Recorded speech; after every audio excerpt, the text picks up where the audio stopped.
नमस्ते, हे राम टू जय श्री राम में आपका स्वागत है। आज हम चैप्टर 19 की बात करेंगे। प्रधान सेवक टू प्रधान सेनापति, मोदी शाह दी अनस्टॉपेबल इलेक्टोरल जगन्नट। ये कथा अब करीब करीब अंत की तरफ आ रही है। 20 चैप्टर हैं, 19वें चैप्टर पे हम लोग पहुंच गए हैं। और कैसे 2014 के बाद 2019 में कंसोलिडेट हुआ, उसके क्या क्या पड़ाव थे, उसकी चर्चा इस चैप्टर में किया है। जो 2014 का चुनाव था वो 16th लोकसभा चुनी गई थी। 2019 में 17th लोकसभा चुनी गई है।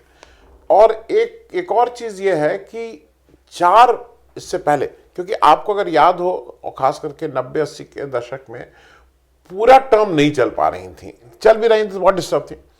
लेकिन 16वीं लोकसभा तक 4 टर्म कंसेक्यूटिव, अटल बिहारी वाजपेयी साहब की का 5 साल, फिर मनमोहन सिंह साहब के 10 साल, और फिर मोदी जी के फर्स्ट जिसको मोदी 1 बोलते हैं, उसके 5 साल। तो 16वीं लोकसभा का लगातार चौथा टर्म। और एक चीज और आपकी जानकारी के लिए बता दूं कि अभी तक जो 16 लोकसभाएं हुई हैं, उसमें से 11 ही लोकसभा ने अपना फुल टर्म कंप्लीट किया, नहीं तो मिड टर्म या मतलब 5 साल से कम फिर लोगों के टर्म रहे हैं। और एक चीज और इस पे 16वीं लोकसभा के बारे में बता दें। हर जो लोकसभा होती है उसमें हर वर्ष 3 सेशन होते हैं: budget session, monsoon session, winter session. तो अमूमन एक जो फुल टर्म लोकसभा है, अगर पूरे 5 साल चल रही है, तो उसमें 5 बजट, 5 मॉनसून और 5 विंटर होने चाहिए। लेकिन ये जो 16th लोकसभा थी, चूंकि 2014 में मई में शपथ ली गई थी, तो इसमें 6 बजट, 4 मॉनसून और 5 विंटर सेशन हुए थे। एक दो चीजें ये भी आपको जानकारी के लिए, क्योंकि किसने कितना अच्छा किया, पुरानी लोकसभा कितना चलती थी, वो भी एक नैरेटिव्स जो सेट किया जा रहा है, या जो रोज आपको व्हाट्सएप यूनिवर्सिटी के थ्रू मिलता है, उसको साफ करने की कोशिश की है। देखिए, 16वीं से पहले 10 लोकसभा के टर्म ऐसे थे जो कंप्लीट चले थे। उन 10 टर्म की बात के एवरेज की बात और एक 16वें की बात करेंगे। उन 10 टर्म का जो एवरेज था पूरे 5 साल में, तो 468 डेज, 468 दिन लोकसभा चली थी पूरे 5 साल में। 16th लोकसभा जो मोदी जी की मतलब मोदी 1 वाली लोकसभा है, वो केवल 331 दिन चली थी, उससे 137 डेज कम। एक मैं और आपको बता दूं एक आंकड़ा, जो 15th लोकसभा थी, मतलब 2009 से 2014 वाली, उसमें डिसरप्शन जो था, मतलब जो लोकसभा नहीं चलने दी, वो 37% था। और उस समय ऑपोजिशन में कौन था? बीजेपी थी। मेन ऑपोजिशन की भूमिका बीजेपी ने बा रही थी 9 से 14। लेकिन 16th लोकसभा में जो डिसरप्ट हुई है वो 16% ही हुई है। कहना सिर्फ ये है कि एक जनरल ये सेट किया जा रहा है ना कि नहीं, कांग्रेस नहीं चलने देती और बीजेपी नहीं चलने देती थी 87% टाइम 15th लोकसभा में। 16th में 16% टाइम नहीं चलने दिया गया था। एक और इंटरेस्टिंग डेटा है, 16th लोकसभा में टोटल 133 बिल्स पास हुए, उसमें से केवल 25% स्टैंडिंग कमेटी को भेजे गए।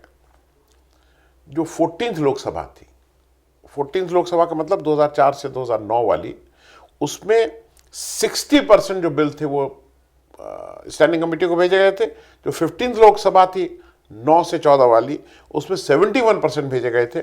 और मोदी जी वाला जो मोदी 1 है 2014 से जो 2019, केवल 25 भेजे गए थे। ये स्टैंडिंग कमेटी जहां पे एक दूसरे की विचार विमर्श होता है, बिल की अच्छाई बुराई दोष गुण के पे बात होती है, कुछ चेंज किया जाता है, कुछ, ये अब कंसल्टेशन धीरे धीरे खत्म होता जा रहा है। एक चीज और इंटरेस्टिंग है, 16वीं लोकसभा में 31 एमपी, 31 एमपी ऐसे थे जिन्होंने 0 क्वेश्चन पूछे थे। 0 क्वेश्चन ही नहीं पूछा पूरे 5 साल। उसमें जो प्रमुख नाम है वो मैं बता दूं: सोनिया गांधी जी, राहुल गांधी जी, लाल कृष्ण आडवाणी जी, देवेगौड़ा साहब, मुलायम सिंह यादव साहब, ये सब लोग ने 0 क्वेश्चन पूछे थे। बीजेपी का फिर मैंने इसमें यह भी बताया और उसके डिटेल बताया कि बीजेपी की जो 7 स्टेट जो उसके स्ट्रांग होल्ड थे, यूपी, महाराष्ट्र, बिहार, मध्य प्रदेश, कर्नाटक, गुजरात और राजस्थान, जहाँ पे कुल 276 सीट हैं, 276 सीट, बीजेपी की यहाँ पे 241 सीट्स जीत के आई थी, मतलब 87%। 2014 की बात हो रही है। तो बीजेपी का एक गढ़ था, और फिर कैसे उस गढ़ में संभावना थी कि भाई कुछ चेंज हो सकता है, कुछ क्या हो सकता है। हर स्टेट ने अपने अपने हिसाब से इलेक्शन लड़ा था, उसके डिटेल दिए हैं। 2019 का जब इलेक्शन हो रहा था तो ये संभावना व्यक्त की जा रही थी कि बीजेपी की थोड़ी रिड्यूस मेजॉरिटी आएगी, और उस समय एक चर्चा चलने लगी थी कि Gadkari ji was also considered as an alternative. लेकिन फिर पुलवामा और बालाकोट आपको याद है, मोदी जी का यही वो दौर था जब वो प्रधान सेवक से प्रधान सेनापति बन गए। मतलब उससे पहले उन्होंने कहा था कि I am going to serve the people, फिर उन्होंने कहा नहीं, I am going to protect the people. अब वो उनकी सुरक्षा में लग गए। 14 फरवरी 2019 जो वैलेंटाइन डे होता है, बहुत बर्फ गिरी थी कश्मीर में, और 2 दिन के बाद रास्ता खुला था। सीआरपीएफ के जो कुछ जवान थे जो अटके हुए थे, उनको 78 बसों में बिठा के करीब 2500 सीआरपीएफ के जवान मूव कर रहे थे जम्मू श्रीनगर हाईवे पे। उस समय एक आदिल अहमद दर नाम के एक 22 वर्षीय युवक ने एक एक्सप्लोसिव से भरा जीप लाके उसमें लड़ा दी, और वहाँ पे फिर 40 जवान शहीद हुए थे। इस पूरे उसकी जिम्मेदारी जैश-ए मोहम्मद ने ली थी, और उसने कहा था कि हमारे ही उससे था। बाद में जो दर था जिसने इसको अंजाम दिया था, इस आतंकवादी ने, उसका वीडियो भी आ गया। उसने इस घटना को अंजाम देने से पहले एक वीडियो भी रिकॉर्ड किया था, और ये सब फिर आ गया। इसको ट्रेस मैंने फिर मैंने आप मतलब पाठक को समझने के लिए इसकी थोड़ा ट्रेस किया है। वीपी सिंह की सरकार जब 89 में बनी, दिक्कतें वहां से मेजर शुरू दिक्कतें हुई। मुफ्ती मोहम्मद सईद को पहली बार एक किसी मुस्लिम को देश का होम मिनिस्टर बनाया गया, गृह मंत्री। जॉर्ज फर्नांडिस साहब को अपॉइंट किया गया कि भाई आप कश्मीर मामलों को देखिए और जो समस्याएं हैं उसको दूर करिए। और फिर जब वो इस पे काम करने लगे, क्योंकि वो आतंकवादियों से और एक्सट्रीमिस्ट से और इन सबसे बात कर रहे थे, उनको था कि भाई ये तो बात किसी तरह से सुलझे। लेकिन उनको फिर एक पार्टी विशेष मतलब बीजेपी के प्रेशर में जॉर्ज फर्नांडिस साहब को हटाया जाता है, और जगमोहन साहब वहाँ गवर्नर बना के भेजे जाते हैं। और ये वही समय है जब कश्मीरी पंडितों का पलायन होता है घाटी से। एक जनरल माइंडसेट ये भी है कि नहीं, कांग्रेस का उससे कोई लेना देना नहीं, ना कांग्रेस की सरकार, ये वीपी सिंह की सरकार जिन्होंने जगमोहन साहब को बीजेपी के कहने पे वहाँ का गवर्नर बनाया, और ये उनका प्लानिंग थी कि हम कैसे हटाएंगे, वो पलायन उनके समय में हुआ। उसके बाद फिर ये कैसे कैसे चुनाव होते हैं, कैसे वहाँ होता है। और फिर 2014 के चुनाव के बाद, स्टेट चुनाव के बाद जो परफॉर्मेंस होता है, उसमें पीडीपी सबसे बड़ी पार्टी के रूप में आती है, मुफ्ती मोहम्मद सईद और महबूबा मुफ्ती की पार्टी। बीजेपी उनके साथ पैक्ट करती है, और वो पैक्ट ऐसे नहीं होता है। 2014 के दिसंबर में चुनाव होता है, 2-3 महीने कॉमन मिनिमम प्रोग्राम और बहुत बातचीत होती है, बहुत होता है, और फाइनली ये दोनों लोग साझा सरकार बनाते हैं। और जब उस साझा सरकार बनती है तो उसके शपथ ग्रहण में हमारे मोदी जी जाते हैं, सब लोग जाते हैं, मतलब वो एक बड़ा भारी अफेयर था। उसमें फिर एक वहीं से शुरू होता है ये। जुलाई 2016 में जब ये बीजेपी और पीडीपी की साझा सरकार चल रही थी, तो एक बड़ा आतंकवादी बुरहान वानी जो था, उसकी किलिंग होती है, मतलब उसको फोर्सेस उसका इनकाउंटर कह लीजिए, या उसको मारती हैं। और वहीं से ये जो दर था, अहमद दर, जिसने पुलवामा वाला वो किया, वो वहाँ से वो भी इन्वॉल्व हो जाता है उस प्रोटेस्ट में। क्योंकि बुरहान वानी की जब हत्या होती है तो पूरी कश्मीर घाटी एक तरह से खड़ी हो जाती है उसके सपोर्ट में, और वहीं से ये कहीं ना कहीं उसमें इन्वॉल्व हो जाता है। मैंने उसको भी ट्रेस किया है कि 1989 के बाद की पैदाइश के बच्चे, मतलब करीब जो 30 वर्ष के हो रहे हैं, उन्होंने कभी शांति देखी ही नहीं है। उनको नहीं पता है कि शांति क्या होती है। ये एक बड़ा, क्योंकि उनके लिए तो 89 के बाद कश्मीर बहुत ही अशांत रहा। और एक बात और मैंने, क्योंकि मोदी जी ने तुरंत आके कमान अपने पास संभाल ली थी, तो उन्होंने विपक्ष को ये टाइम ही नहीं दिया कि विपक्ष कुछ प्रश्न पूछे, और विपक्ष भी थोड़ा सोता रहा। पुलवामा का जो इंटेलिजेंस फेल्योर था इसमें, और मल्टीपल एजेंसीज का इंटेलिजेंस फेल्योर था, विपक्ष ने इसको कुछ नहीं उठाया। मोदी जी आके कमान संभाल लिए और अभी भी 1 साल, मतलब जब मैंने किताब लिखी थी उसके अनुसार 1 साल से ज़्यादा हो गया था, जांच चल रही है। अभी तक ये नहीं पता लगा था कि वो जो एक्सप्लोसिव इतनी बड़ी तादाद में आया था वो कहाँ से आया था, उसका सोर्स क्या था, उसका ओरिजिन था, ये नहीं पता लगा है। फिर मोदी जी ने जब कमान संभाली तो वो जब जो शहीदों की शरीर, पार्थिव शरीर आए, उस कॉफिन को खुद ये रिसीव करने एयरपोर्ट पहुंचे और फिर उसकी परिक्रमा किए उनकी, और फिर 40 मंत्री लगाए गए इनके कि वो घर तक जाएं और अंतिम संस्कार में शामिल हों। मतलब इलेक्शन का माहौल था, पूरी तरह से इसको उन्होंने कैपिटलाइज करने की कोशिश की। ये सब 14 फरवरी को होता है। 26 फरवरी को वो बालाकोट की एयर स्ट्राइक होती है, अगर आपको है। उसमें कहा गया कि हम लोगों ने अंदर जाके बमबारी की और उनके जो टेरर ठिकाने थे जहाँ पे ट्रेनिंग होती थी आतंकवादियों की, उसको हमने जमींदोज कर दिया, ख़त्म कर दिया। उसी उसमें अगर आपको याद हो तो अभिनंदन वर्तमान, विंग कमांडर अभिनंदन वर्तमान, वो कैसे इजेक्ट होते हैं, कैसे पाकिस्तान की में पकड़े जाते हैं और फिर वो एक 2-3 दिन के अंदर ही वो वापस आ जाते हैं और वो एक हिंदुस्तान की बड़ी विक्ट्री मानी जाती है।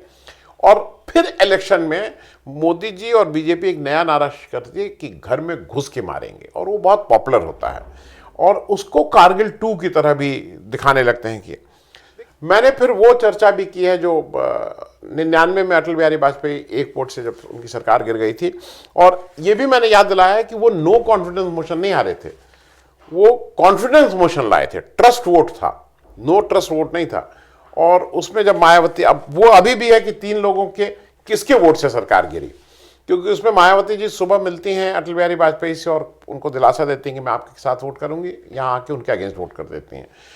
दूसरे गिरधर गमांग जो कांग्रेस के एमपी थे, उड़ीसा के चीफ मिनिस्टर बन गए थे, जिस समय ये वोट हुआ उस समय वो चीफ मिनिस्टर भी थे, एमपी भी थे, अभी रिजाइन नहीं किए थे, उन्होंने आके यहाँ मतलब इस प्रस्ताव के अगेंस्ट वोट दिया। तो क्या उनके वोट से गिरी, जो थोड़ा अनएथिकल था, आप चीफ मिनिस्टर भी रहेंगे स्टेट के और एमपी होके वोट भी दे दिए। और तीसरे सैफुद्दीन सोज जो नेशनल कॉन्फ्रेंस के एमपी थे, नेशनल कॉन्फ्रेंस ने अटल जी के साथ वोट दिया था, लेकिन उन्होंने अपनी पार्टी के अगेंस्ट जाके वोट दिया था। तो किसके वोट से सरकार गिरी थी, ये भी इंटरेस्टिंग है, क्योंकि एक चीज ये देखने वाली है कि 2019 तक जो मोदी जी हैं उन्होंने सारी संस्थाओं को अब कंट्रोल करना शुरू कर दिया था, चाहे वो सीबीआई हो, चाहे वो ईडी हो, चाहे वो इलेक्शन कमीशन हो, चाहे वो आरबीआई हो, एनआईए, एनएसए, सबको।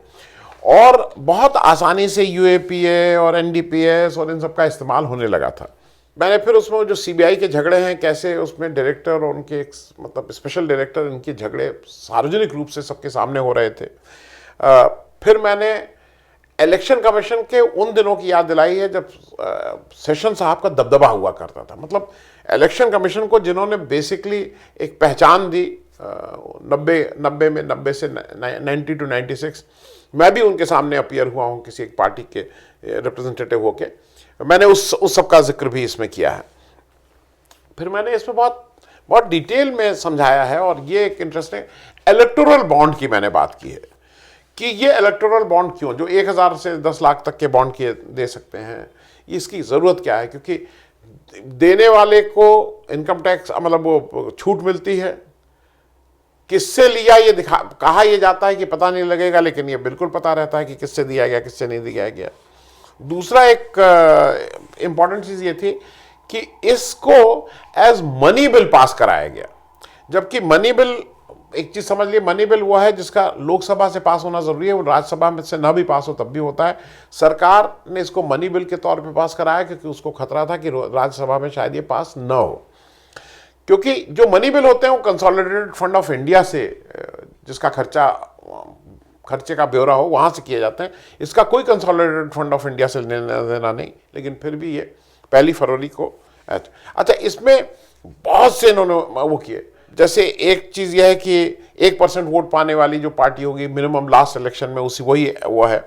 और इस इलेक्टोरल बॉन्ड के चलते हिंदुस्तान के 5 एक्ट जो थे, जो कानून थे, उसमें भी फेरबदल किया गया, वो मैंने डिटेल में समझाया है।